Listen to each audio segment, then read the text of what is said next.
Hello, and welcome to Accio Politics.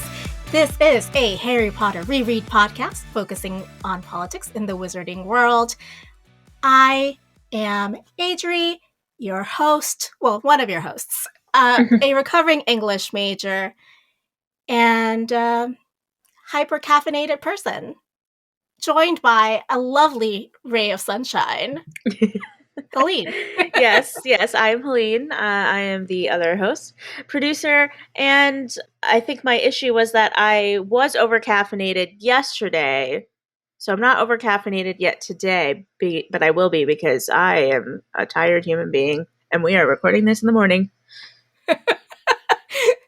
Oh, listeners, Helene hopped on this call and she was like, I'm ready. And I was like, oh, hello, sunshine.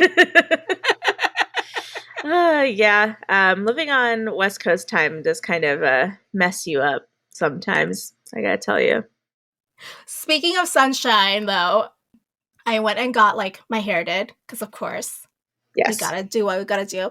And my stylist was like, oh my gosh, every time that I see your name coming up on my schedule, I get really excited because you're so delightful and such a ray of sunshine. And I was like, oh my God, this is the first and only time anyone's ever going to refer to me as this person.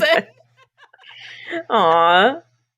So, Gotta love when you have a good relationship with she's probably angling for a tip? me to come by more. And also a bigger tip. Yeah. In which case, success, 110%. I will tip her more. I will come by more often. I need this in my life. Yes, external validation makes the world go round. Just like that waitress at our favorite Greek restaurant in El Paso who said that I looked like Rachel McAdams. And I was like, God bless you. I don't. But also, here's all the money. That is a beautiful compliment. I know. It's just all of this to say, be kind to people, lie to their faces if you must. It makes their day. Yes. Even if they know it's a lie, Yeah, but I mean, you care enough to lie to help them feel better about themselves, so I think that it's the thought that counts. It's the thought that counts, no matter what. Anyhow, what are we doing today, Helene? Today we're going to be discussing the one and only Order of the Phoenix movie adaptation. Yeah. I know that movie adaptation it was. Yeah. There are some, strong opinions about this movie, whether or not it's a good adaptation, whether or not it's just a good movie by itself in general. We're going to have those conversations today, so stick around and see if we agree with what you think about this movie. And we might not, and that's okay. But guess what? Not only do we get to talk about this during this episode at length, but our patrons are going to get an extended version of this conversation with exclusive access to segments that we will have about the movie that the regular public will not have. Yes, even more deep diving into the movie. It'll be a good time. Stick by, become a patron, wait and see. You won't regret it. Also, thanks to our newest patron, Rex. We God bless. Appreciate your patronage and can't wait to have you in our super secret Facebook group that we love so much. I've shared a couple memes in there the past couple of days. So, as always, your meme game is on point. It is a fun pastime, I gotta say. Well, if you, like Rex, want to join us in our super secret Facebook club and also Patreon, right? You can go to patreon.com/AccioPolitics and become a patron for as little as $2 a month.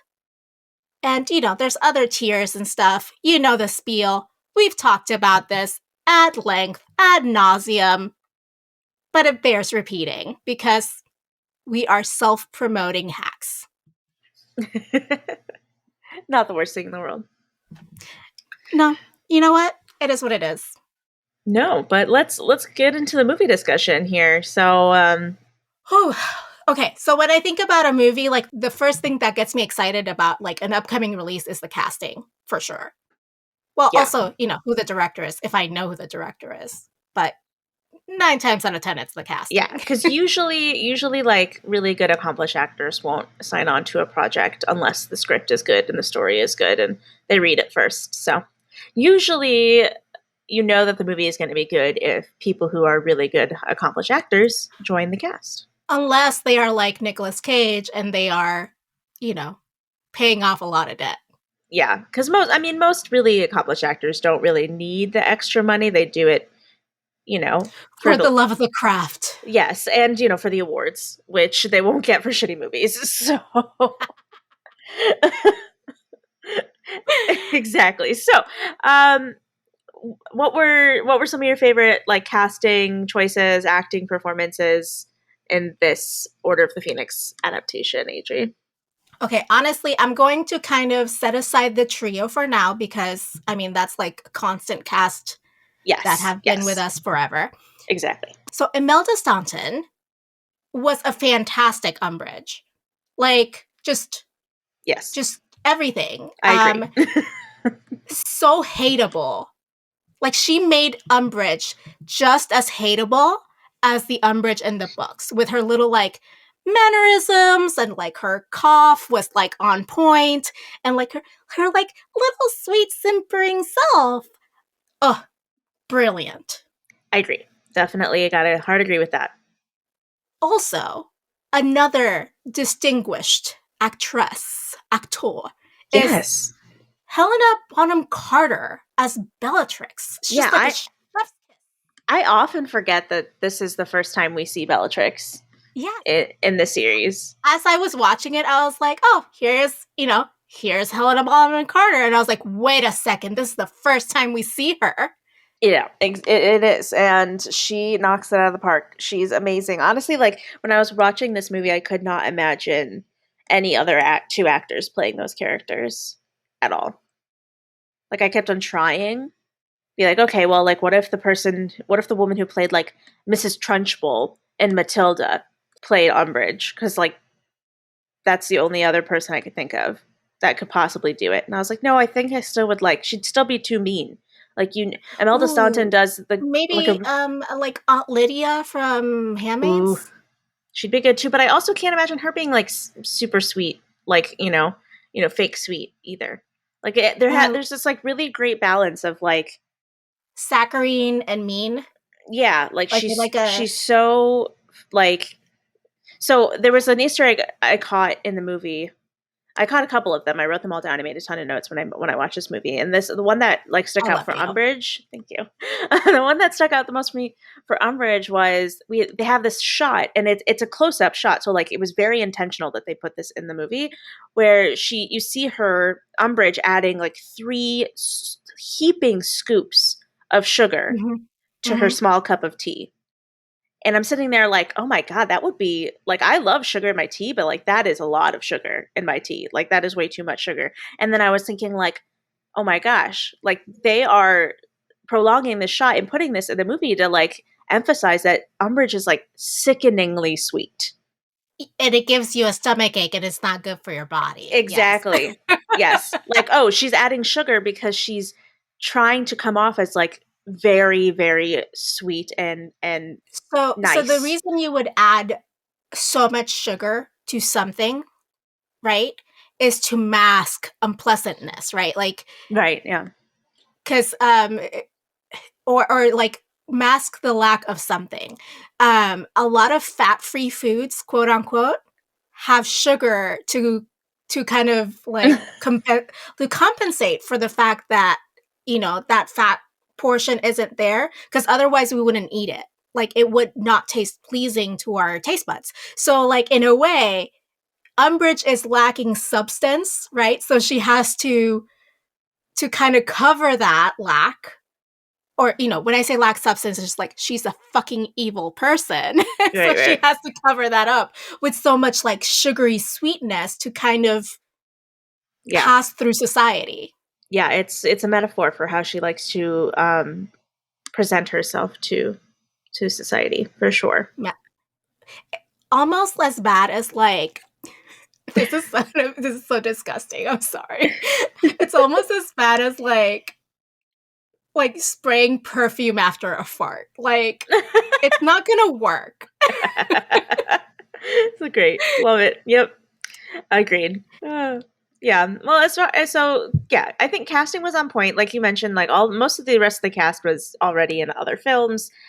I think Umbridge and Bellatrix were the two most notable additions to the cast for Order of the Phoenix.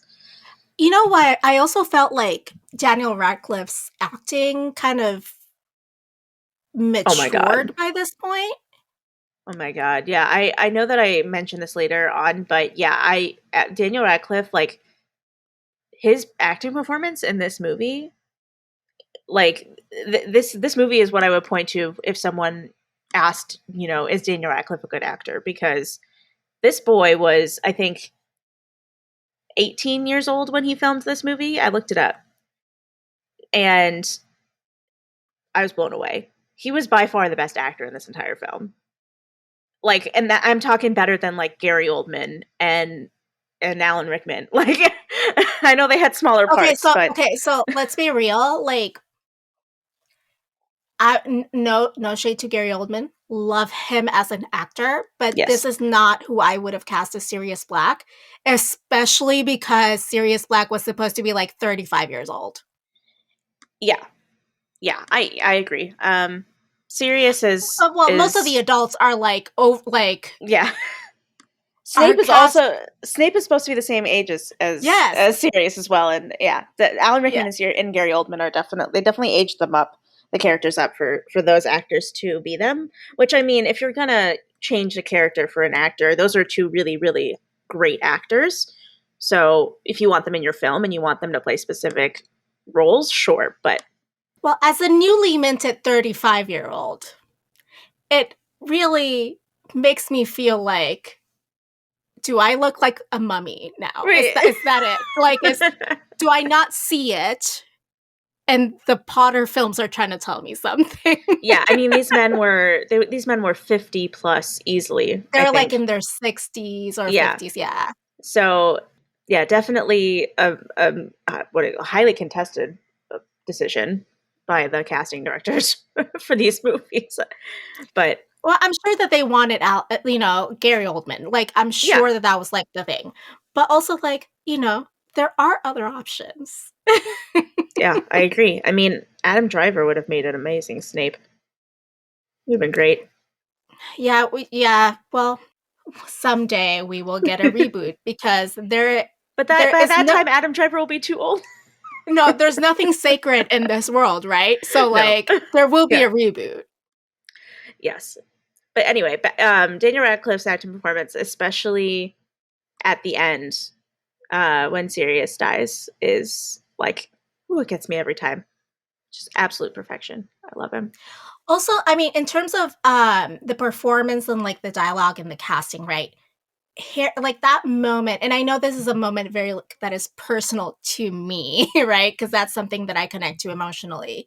Like that moment where Harry was telling Hermione that reporting Umbridge after like the whole Quill thing is not as simple as she makes it out to be, and like there are repercussions and all these like little nuances about reporting abuse. I thought it was very well done. Because it doesn't put the blame on Harry for not reporting. It doesn't put the blame on the kids for not reporting because they're, going with Harry's very express wishes that he like tells them. And it kind of, I don't know, like it really illustrates the whole like, why didn't Harry report or what is going on there? It made it more about like, well, the problem is the system and the people who game the system, not the kids. Yeah, I agree. And then it's confusing because there's a later line, not even that much later in the movie, where it is implied that Hermione did tell McGonagall because you hear McGonagall reprimanding Umbridge for using corporal punishment on the students, but they don't explain like how she found out. Yes, but I think the reason McGonagall found out was because she had been punishing a lot of the Gryffindors. Yeah. Plus, it is also explicitly mentioned or implied, I guess, that not just Harry is being forced to use that specific quill. Like, there's a scene closer near the end where Fred and George are comforting a first year, and they're all holding their hands with like these little, their hands are bleeding, and they're like, "It's okay. It starts to hurt less eventually. Like, it's just really fresh right now." And I'm like, "Oh, like I didn't catch this. Apparently, she's been using this blood-sucking quill on more than just Harry." People. Yeah, and I don't think they ever mentioned that in the book. I think we kind of assume it's a Harry specific punishment in the book. Well, to me that would make more sense that it's not a Harry specific punishment. Yeah. Which actually makes her even worse, right? Like, it's not like she's singling out Harry. She wants to rule by fear, kind of like a Voldemort. If Voldemort subscribed to the system, Right, yeah. Yes. Yeah. So, yeah. I thought, it was really well done. Then, obviously, Maggie Smith. Kiss. Always great. I thought Emma Thompson as Trelawney when she found out she was getting fired. I thought that was beautiful. A really good performance. Yeah, she disappears into that role so well. Yeah, like I always forget Emma Thompson plays Trelawney. I forget constantly.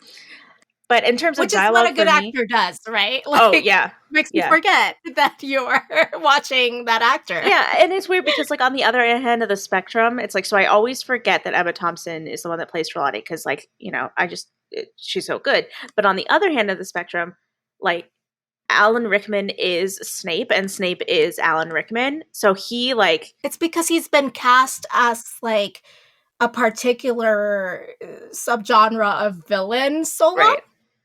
I guess, yeah. Like, it's like, oh, I would never forget that Alan Rickman played Snape because the fact that Alan Rickman played Snape is the only thing that makes it enjoyable in the movie. Honestly, you know what character Alan Rickman played that was, to me, much more unforgivable than Snape was that one in Love Actually. Love Actually, when he cheated on Emma Thompson because Snape and Trelawney were married? How dare you, sir? Sir. Not yes. My professor. I agree. Yes. Well, anyway, for me, in terms of dialogue, I wanted to shout out one particular moment that actually wasn't scripted because I thought it was really cute. And it's when after Hermione tells Ron, like, "Oh, you have an emotional range of a teaspoon," or whatever. That teaspoon line. The actors as themselves, not as the characters, start laughing, and they kept it in the movie. Aww. Because I think the choice was pointedly, this movie is really dark. There aren't a lot of light moments, and to get like a really genuinely light, happy moment of the actors laughing as themselves, but it fits into the story and keeping that we need oxygen in this movie, right? Like exactly. It can't just be like, constant oppression. Yeah, I thought that was just a really nice choice for the director to keep that in, and it was just really cute and a genuine like happy moment in a very sad movie.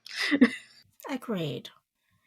On to we've talked about casting and acting and performance and dialogue, and now we're going to move on to the higher end of film, the cinematography, this is like special effects, the Oscars, Yes, we have like exactly the highbrow parts of film, but also like we just have categories just like the Oscars. right? But unlike the Oscars, we're not like sexist, racist, human pieces of garbage. Yes, we're not the Academy. We're our own Academy. We are the Academy that matters. Yes, exactly. But I mean, if we wanted to, like, if you had to give like an Oscar to one actor for acting in this film, like, who would the Oscar go to? I'm gonna go with Imelda Staunton. Like, yeah, to kind of to embody that same character that was on the page on screen. And that character is nuanced in a way that, like, maybe Bellatrix Lestrange is not nuanced. Like, the other characters are more of, like, good or evil. Like, like they're not as like evil, but also like under the pretense of goodness, but also under the pretense of power and like the ministry and like all these other. I mean, it is difficult to play it is extremely difficult to just play like unhinged crazy as well. But yes, I think you get to have a little bit more fun with that too. As with Imelda Staunton, it took a lot more of like, also the courage it takes to be like, sure, I will portray this very hated character. Yeah, and like this character that is described as very physically like toad-like. Yeah, disgusting and awful. Like, oh great, you want to hire me to like, play this character that is literally like thanks, ugly? I guess. Like I would have been like, if my agent was like, like if I have an agent, like if my theoretical agent was like, so I just got an amazing phone call. I've got a great opportunity for you. It is playing a toad-like character in a children's series, and she dresses in pink tweed all the time. She's also very hated. Be like, the most universally hated character, I think, in all of fiction, honestly. I'd be like, first of all, how much does it pay, right? Important stuff out of the gate. And also, money over everything, guys. Secure that bag. But I'd be like, are you trying to tell me something about my physical appearance and general demeanor and personality? Like, yeah, it's got to be a little bit insulting, at least. Just be like, but why me? Man, all right. Who knows? Maybe she enjoys the challenge. Yeah, I mean, I'm sure she does. I'm sure she is nothing at all like Umbridge, and like she just got the Hollywood treatment, because they're more attractive in movies than they would have been otherwise. True. Very true. That's what I would tell myself. Probably same. How about you? Who would you give the Oscar to? I think I'd probably give it to her. I mean, I would say Daniel Radcliffe, but I need to rewatch all of the movies to be sure that this is the one movie where his acting is the best. I'm pretty sure it is. Of all the Harry Potter films, I'm pretty sure this is one of his best acting performances, but he has, 6 other films, and I'm pretty sure that Imelda Staunton is only in this film. At least, like, most of, like, her biggest role. He has 7 other films. Right, I forgot there are 8 movies. I always forget there are 8 movies. I always just assume like, which movie is he not on? Well, I mean, he has to be in all of them. It's Harry Potter.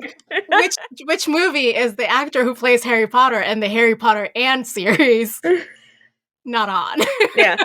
I always forget that there are 8 movies. But yes, he is in 7 other movies. You are correct. I actually, the 7th movie, the Deathly Hallows Part 1, is my favorite Harry Potter movie. So I'll have to reassess when we get there to see if Daniel Radcliffe's acting. Yeah, we'll see. Okay. But I think for this specific movie, because she plays such a big role in it, she's a newcomer, I'm going to give it to Imelda too. Oh. All right, so let's move on to the next category in our campaign, in our Oscars celebration. Yes. And our Harry celebration is what we're going to call it. The Potter. We're going to present the Potter. Instead of the Oscar, it's the Potter? Okay. The Potter, yes.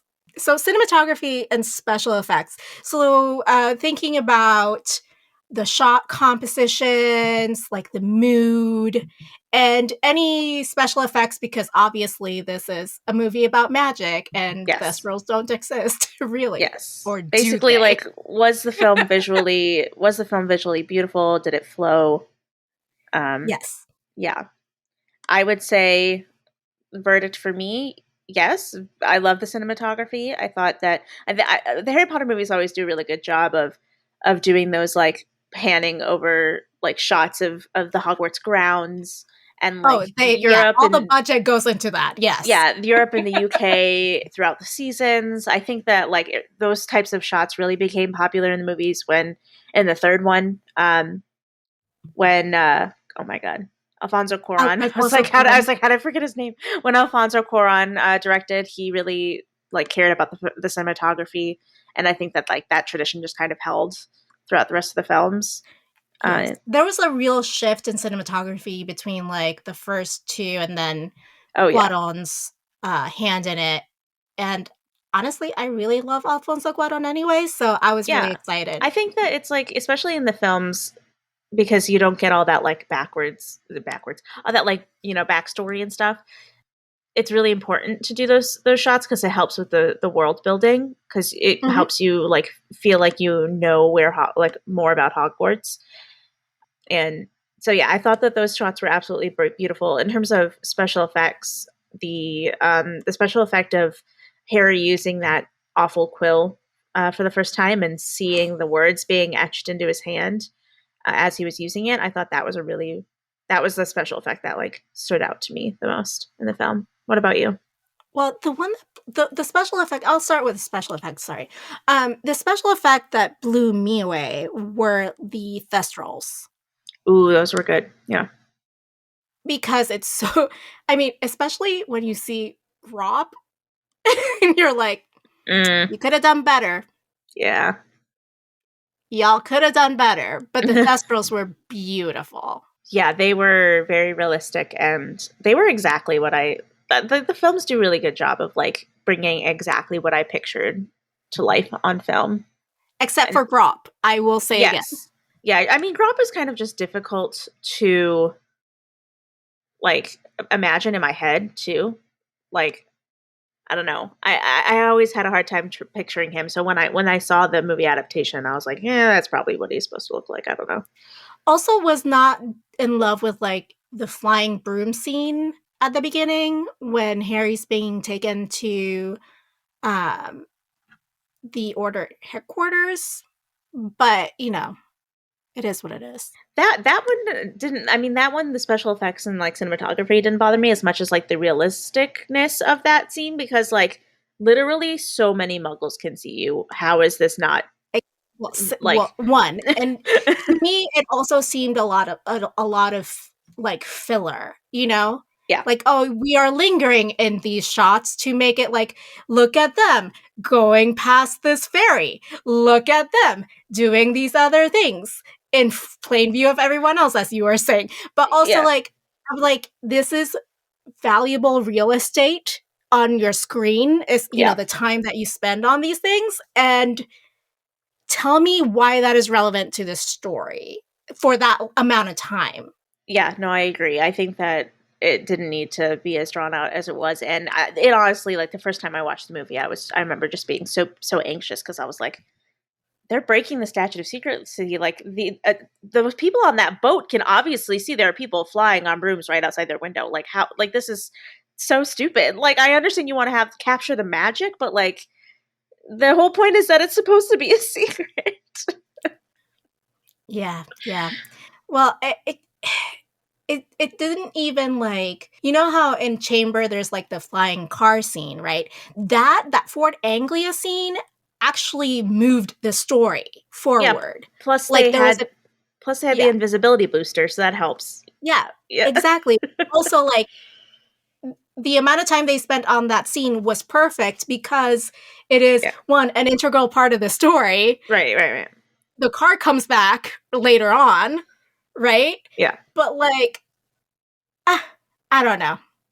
Oh, one other character that I just thought of that is new to this movie was I think her name is Natalie Tenya, who plays Natalia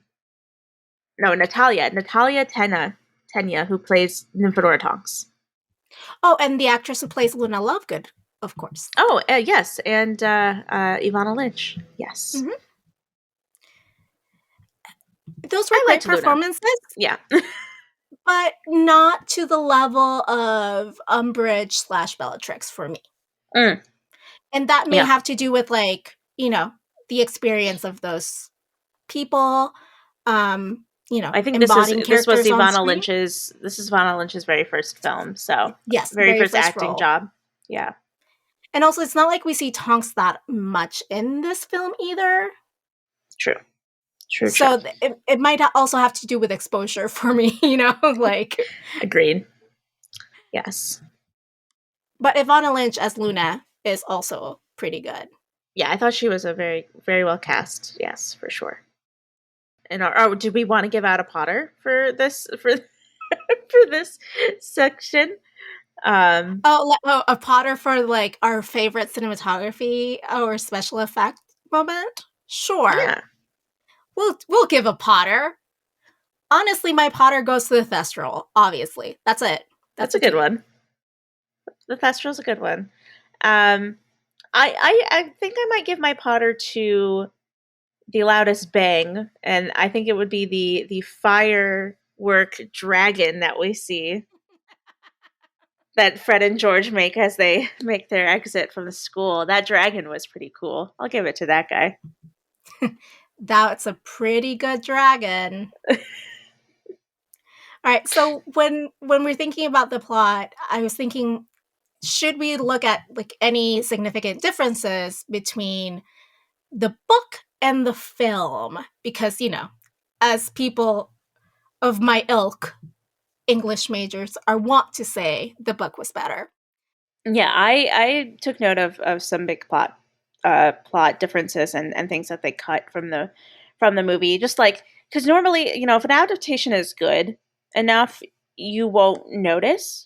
Like if the story flows well enough and you're like it, you'll get through a part and you'll be like, oh, I completely forgot. Like that's probably where this would have gone. Because it's the story is flowing so well and the adaptation was done like seamlessly.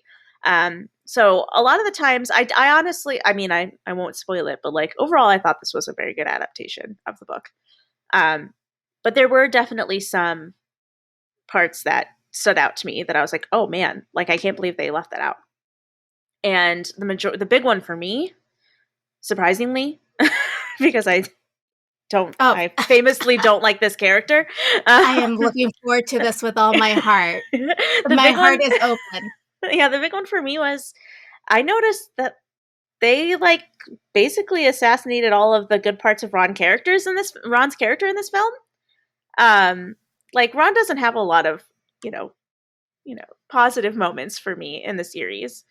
But I do think they did Ron, the character, a disservice in this movie because they cut out things that were like uniquely his and made his character extremely two-dimensional in the movie. And by that I mean they cut out the entire prefect storyline, which is a very, very Ron-centric storyline.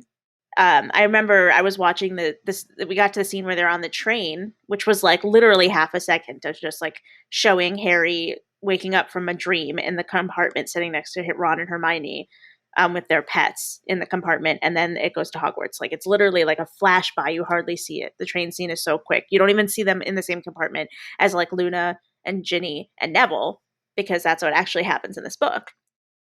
And then when I saw that scene, I was like, oh, that's weird. Why is that weird? Oh, right, because Ron and Hermione didn't actually sit with Harry on this train ride because they were prefects and they were doing all their prefect stuff. And that's why it's weird, because they shouldn't be there. And then I was like, wait, they completely cut the entire prefect storyline at the Ecrimal Place where they got their badges and they learned that Ron is a prefect in the first place and he gets rewarded, and Hermione, is surprised that Harry didn't get it, and like all this stuff that happens in the book. And I was like, wow, that was really crappy of them to do to Ron's character, because, they completely cut that entire thing out. And then I remembered Ron actually starts playing Quidditch in this book, but they act like Ron doesn't start playing Quidditch until the next movie. They completely skip over Ron's Quidditch journey. The Weasleys are king plotline. Angelina as the captain. Literally everything. And because then we got to the Grop part, and I was like, oh, Ron's not supposed to be here. What's going on? Like Ron isn't there when they first meet Grop, because he's playing Quidditch, and Harry got banned. But they completely cut all of that out too. So yeah, that was the big thing for me, where I realized that they just cut all of Ron's stuff, anything that makes Ron a unique character. And then on top of that, I also noticed, obviously, that they cut out St. Mungo's and all of Rita Skeeter. Rita Skeeter's supposed to be in this movie. She's supposed to, be blackmailed by Hermione. She's supposed to write that big expose in the Quibbler for Harry to get his story out. All of that. All of it's cut. Rita Skeeter is not in this film. The expose is not on this film. Yeah.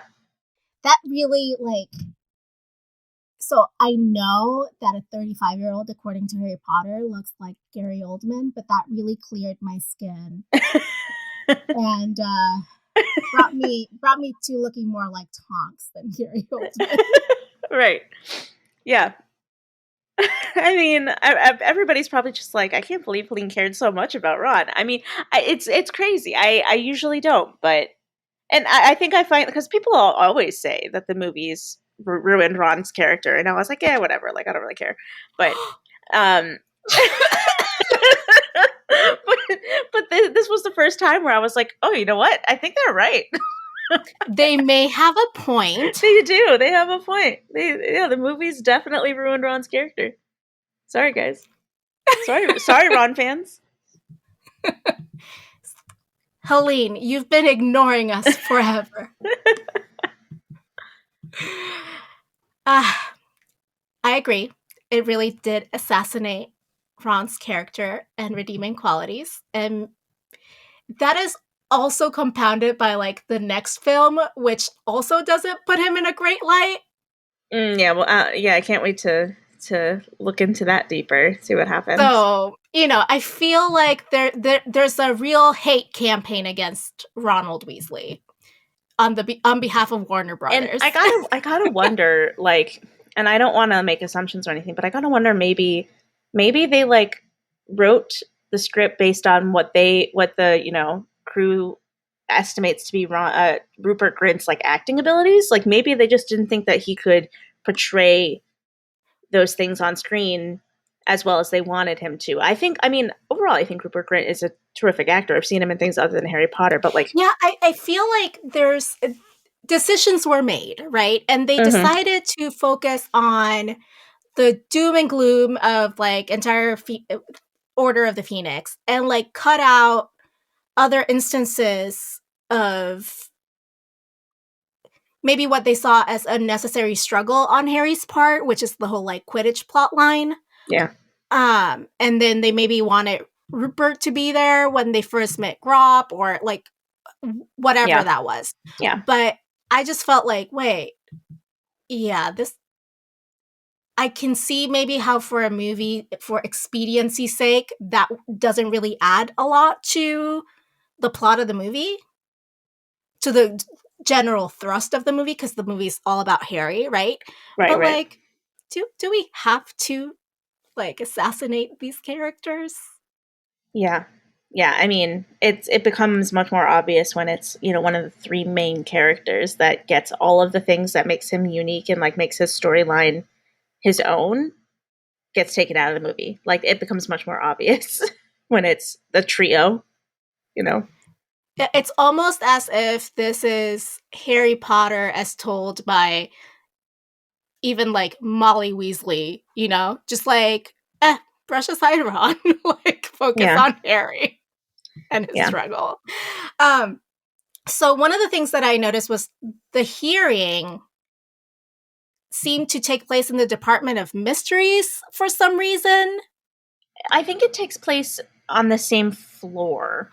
But the thing is, in the, like the Department of Mysteries is one floor above or below the but doesn't Harry realizes he recognizes the doorway from his dream finally as the doorway to the Department of Mysteries because he saw it the day of his hearing. Elevator.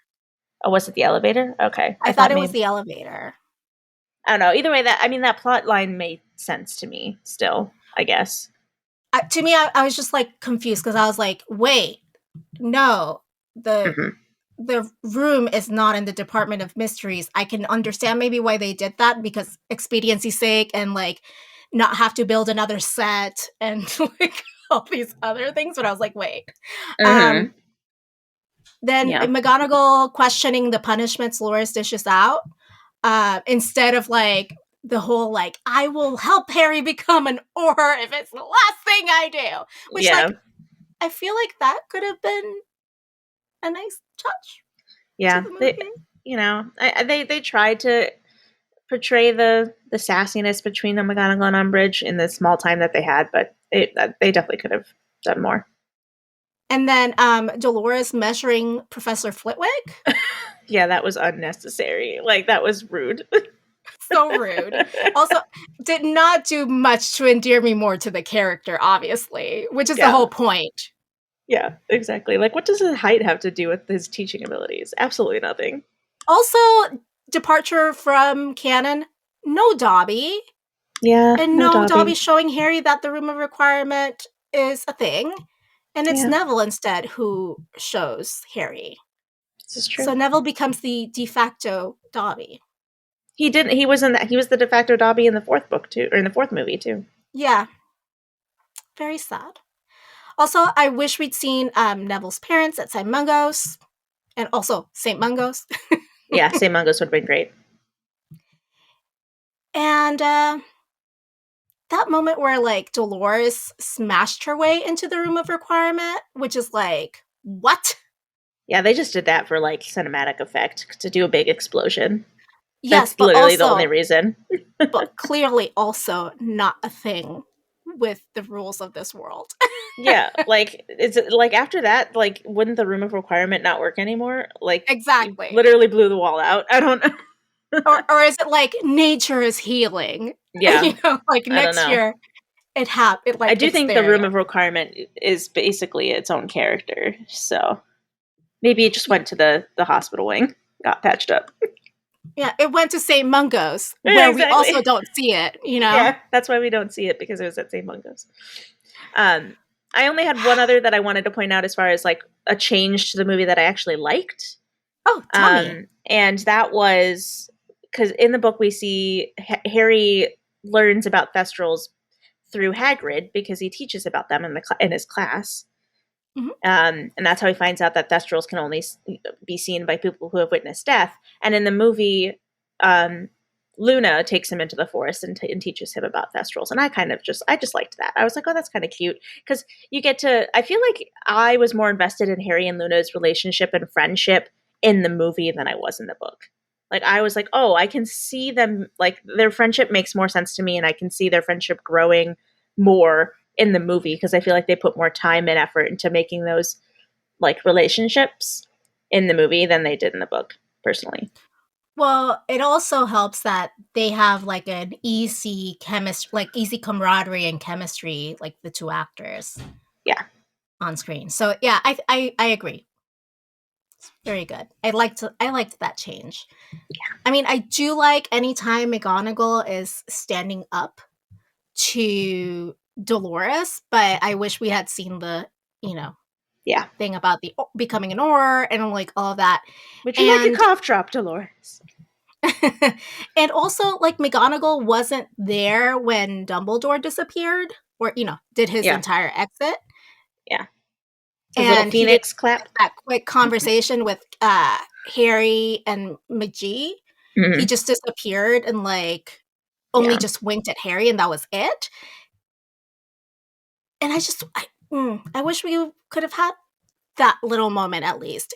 I mean, McGonagall didn't have to be there, but at least that quick conversation while everyone else was like indisposed. Yeah, that would have been nice. All right, so we talked about plot and the differences that the scriptwriters took, the liberties the scriptwriters took with the novel. When we're thinking about directing, like, that is kind of like another author on the script. Like, it's like, so there's the book, then there's the scriptwriter who is like commenting on the book, adapting it to a film, and then there's like the director who like looks at the words on the page and is like, my vision is this based on these words. Yes, I'm sorry. I'm looking up who the screenwriter who did all the adaptations, Steve Kloves. I was like, who's the name of the guy that does all the film adaptations for Harry Potter? Yes, Steve Kloves, who is also going to be doing the script writing, the screenwriting. Goodness, there's so many words for the next Fantastic Beasts movie, which nice, will be good. But I think so. Steve Kloves, I think, is majority in charge of what scenes make it onto the screen and what ones don't. But the director, David Yates, is in charge of how those scenes that were chosen I thought the director would be like the CEO or boss of this. They're in charge of like the creative direction of the film itself in terms of like. Well, producers are mostly also in charge of. Yeah. So like, yeah, the way I think about it is like the director is the one who is in charge of how the words on the page like are translated. But the person who's in charge of what words get put on the page is the screenwriter. So like we got J.K. Rowling, we got the source material, we got the book, and then Steve Kloves takes the book and turns it into what we see in the movie, or what is portrayed in the movie, and then David Yates takes Steve Kloves' screenplay and makes it visual. Mm-hmm. So that's a little history on movie making for you listeners. But yeah, the director is definitely a very integral part into how the words and how the chosen material gets portrayed on screen. And what did you think? Did you think he did a good job, Adri? I thought he did a fantastic job with the, material. I really enjoyed visually, right? Like when we're thinking about artistic vision and like how he interprets the words, there was like a common thread of like medieval art throughout the hearing, the Gryffindor common room, and like in other places, there's like a lot of like medieval art references to kind of like put that mood of punishment and like stricture and like, I don't know. It just felt very like, look at how regressed the ministry is into their past, that they're not looking into the future, or they're not looking around to what's happening to them. They're more worried about rules and regulations than they are about cause and effect and what is really happening to the wizarding world. So yeah, so I really, really enjoyed that kind of, because I know we see a lot of art and scenery in other films, but this is, for me at least, the first time where I've noticed like that is very medieval. Not just only in how the court was structured, but also like in the art behind Fudge and everyone in the court. And like I wrote down in my notes that Fudge looked like the wizard pope. Yeah, in the hearing scene. Yeah, in the hearing scene with his robes and his hat. I was like, oh my gosh, is this like Wizard Pope? Kind of like presiding as both like the head of state and also like as the religious head of an organization. And obviously medieval art is very preoccupied with religion. Often, at least the medieval art that has survived, is very preoccupied with mythology and religion. So, and also death and crusades and, all the fun stuff. I feel like it's super light and airy. So perfect ambiance for this film, I thought. Yeah. Before I get into my thoughts, specifically, I want to make a correction. I was looking up, turns out, and I thought I knew this, and I was right. But Steve Kloves actually wrote the screenplay for every single Harry Potter movie except Order of the Phoenix. Oh, interesting. Yes. So do we think that that he was like contracted only for 4, then didn't get his contract renewed, and then they begged him back? I feel like I think like I vaguely remember reading or like hearing about this at one point, and I think it was because I think he didn't like the book and he didn't want to adapt it or something. Well, it is a 900-page book. Okay, I will say it is. Yeah, because I'm pretty sure Steve Kloves is like is like a fan. He's a Harry Potter fan. He's a fan of the series, and that's why he did all the movies. But I think I think the Order of the Phoenix was like his least favorite book or something. I can't remember, but he like chose not to do it.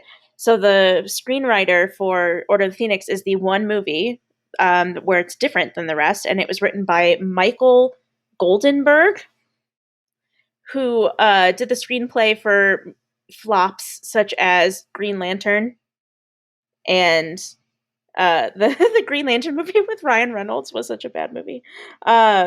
He doesn't have as good of a resume as Steve Kloves. So that might be a reason why people might not like this film adaptation as much as some of the others. I thought it was pretty good, personally, but it's just hard to adapt a 900-page book into a tidy... How long is this movie? It's like 2 hours and 20 minutes, I think is... I had the IMDb up here, so let me just confirm. It is 2 hours and 18 minutes. I was close. Google tells me it's 2 hours and 22 minutes. That might be with credits. Who knows?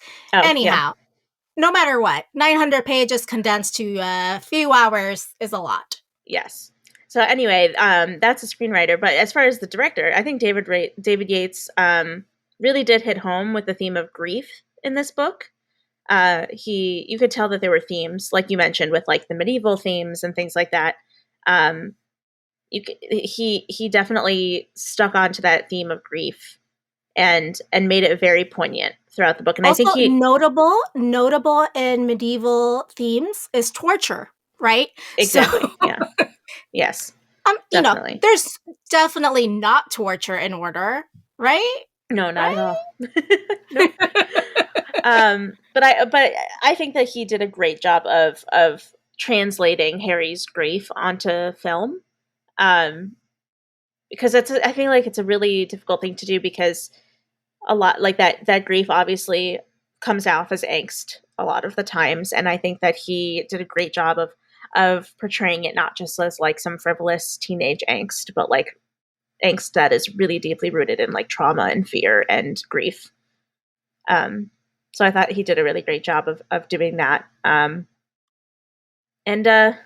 also got a really big like vibe at the end of that he was going for like this whole theme of like good always defeats evil, because good is, wholesome and evil is shallow vibe, like that overall theme of like that whole like, oh, we have something worth fighting for, like it's like a very big good over evil theme that I'm not surprised he really hammered home.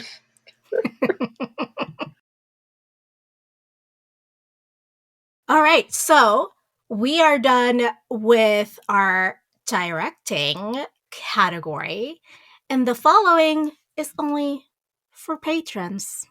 If you want to hear a little bit more about some of the really cool little details I noticed in this movie, become a patron, because it's going to be... They blew my mind, and I've read the book and watched the movie like God knows how many times. So now, listeners, it's time for the final verdict. So, having just read the book, one chapter at a time, is this film adapted by not the screenwriter who adapted the other books a good film adaptation? For me, honestly, I did think that my answer was going to be no before I rewatched the film this time, because I remember not liking this movie, and I think the reason I don't like the movie as a whole in general is because I also don't really like the book. Like, the book is not a pleasure to read, and therefore the movie is not a pleasure to watch. But I know that you did not enjoy feeling miserable. Exactly. Yeah. So I did think my answer was going to be no, because I don't remember liking the movie. But when I'm looking at it objectively in terms of, what we're looking at for this podcast, I have to say, overall, yes, I think it was a good adaptation. Obviously, there are so many things that were left out and couldn't be included because they had a small time frame that they were able to work with. But in general, like overall, I think it was beautifully handled. I think the adaptation was as good as it possibly could have been for something like this, except for, if we could have gotten rid of some of the cinematography shots and given Ron a little bit more time for his character stuff. But it's still not my favorite movie, and I think that's just because it's not my favorite book. What about you? Well, I am going to say no with an asterisk. No, it's not a good adaptation. with an asterisk? Exactly. It is not a good adaptation, asterisk. Okay. I'll get to the asterisk later. Okay.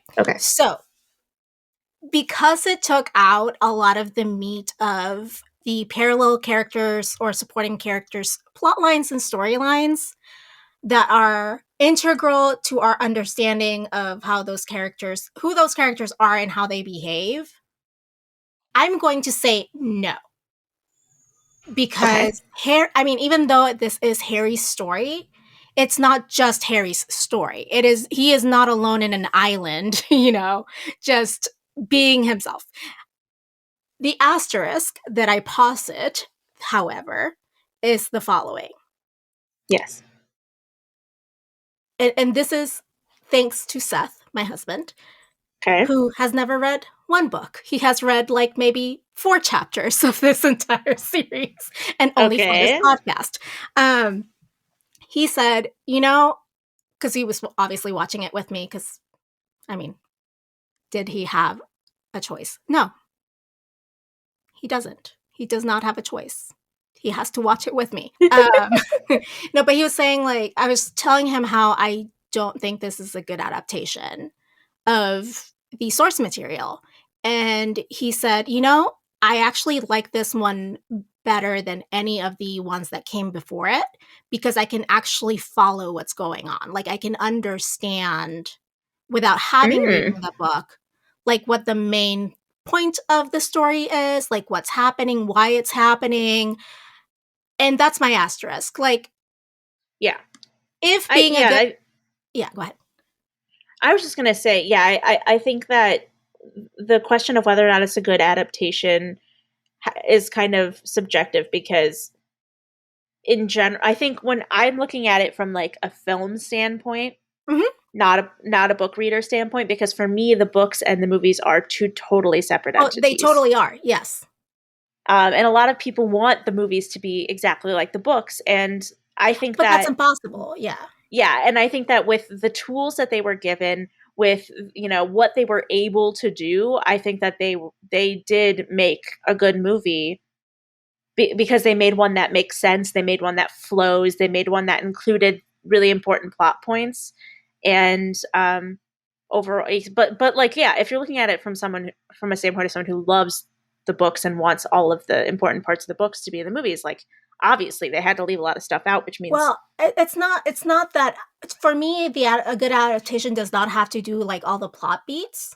To me, it's like, does it give you a real understanding of like who these people are and how they're dealing with what they're dealing with and moving through life, right? And if we only care about Harry, then it is a good adaptation, right? If we only cared about Harry and Harry's character development. I, however, care more about like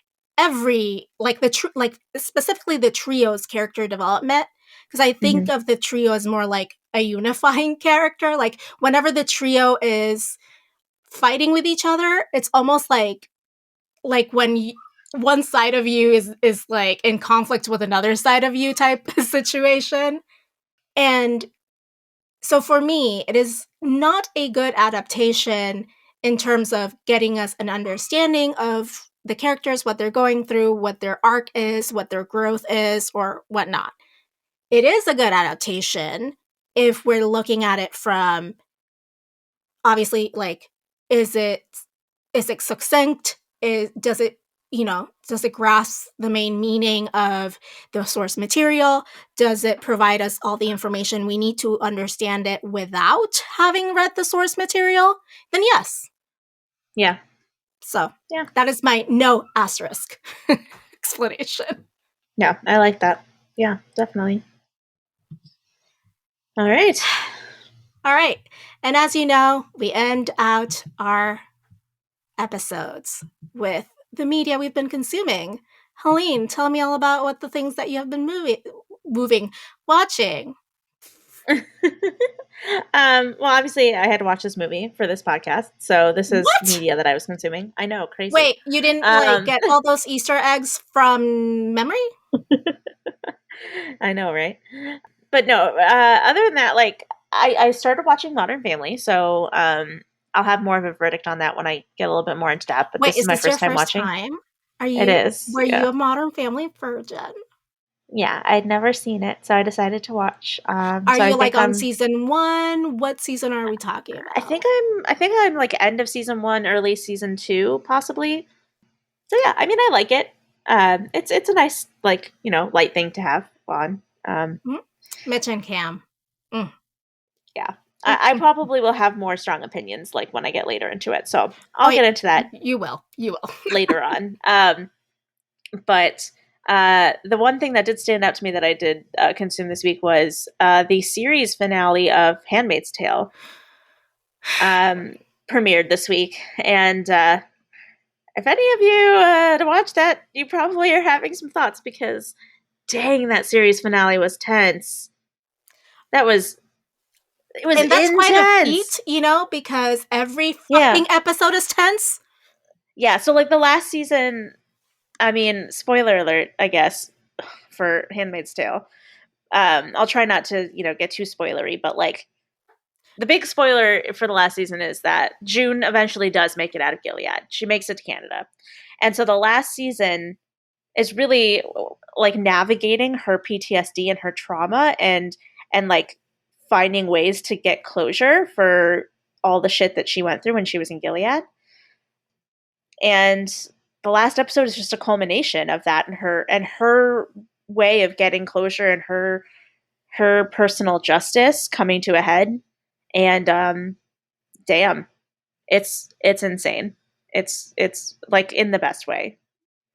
And like I know that people are probably listening to this saying like, you're problematic for watching Handmaid's Tale because Elizabeth Moss, because like this is a whole thing where like people don't want to watch. She's a Scientologist, yeah. People like are shitting on the entire series of Handmaid's Tale now because Elizabeth Moss is a Scientologist, which awful. I wish she wasn't a Scientologist. Like it's an awful choice for her. I wish that she would like make better life choices. But I'm just like I guess unusually good at being able to separate the art from the artist, and I think her acting performances are undeniably great. Even though she is an awful, like, I mean, I don't know if I can say she's an awful human being, but she takes part. She supports an awful institution, quote unquote religion that actually harasses, stalks, and intimidates ex-members who speak out against them. Yes. Yeah. Oh, and they also do a lot of child labor and sexual abuse and all other terrible things. Yeah. So Elizabeth Moss' personal beliefs, not great. But The Handmaid's Tale as a story is still really poignant. It's still really important I think it's an important story. And the last episode was crazy, but like in a good way. So yeah, what about you? Well, I have been watching an Australian cop drama, even though it's not like a cop because it's a medical examiner. So they call pathologist over in Australia, and it's called Harrow, HARROW. The seasons are on Hulu. I mean, if you like procedurals and you're feeling like the whole SVU left in your heart needs to be filled, this would be a good thing to look at. Speaking of criminals, I also watched the ABC News documentary, The Housewife and the Hustler. Okay. What is that about? Which is about a Real Housewife cast member who is married to a lawyer who has allegedly embezzled money from his victim funds, like the people he represented, their funds. He is the lawyer who was depicted in the Erin Brockovich movie. Oh, okay. And, he's quite famous for getting victims settlements. So, it's an interesting and explosive piece of journalism where crime intersects with my other favorite franchise. The Real Housewives. Oh my goodness. Great. Love it. Love that for you. I'm living my best life, Helene. It's fine. Well, this is it. This is it. We're at the end. We did it. We did it. That's it for the final episode of Harry Potter and the Order of the Phoenix. Next you hear from us, we will be talking about Half-Blood Prince. Yes. And I'm wriggling my eyebrows like they know I'm doing it. Yes. And heads up for listeners, we are going to be taking a short break between Order of the Phoenix and Half-Blood Prince. I mean, we do need to plan. We do need to collude.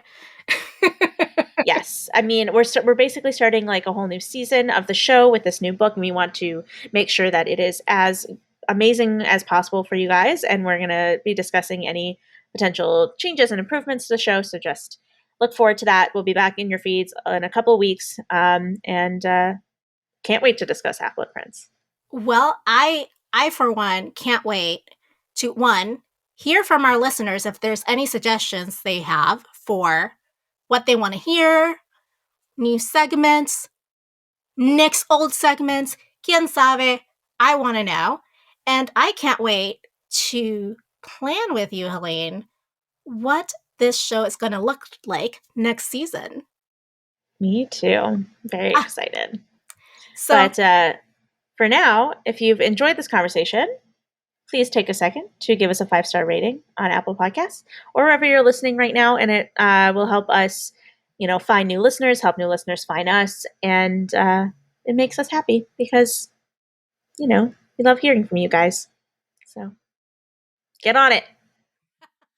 We love external validation. But until then, politics managed.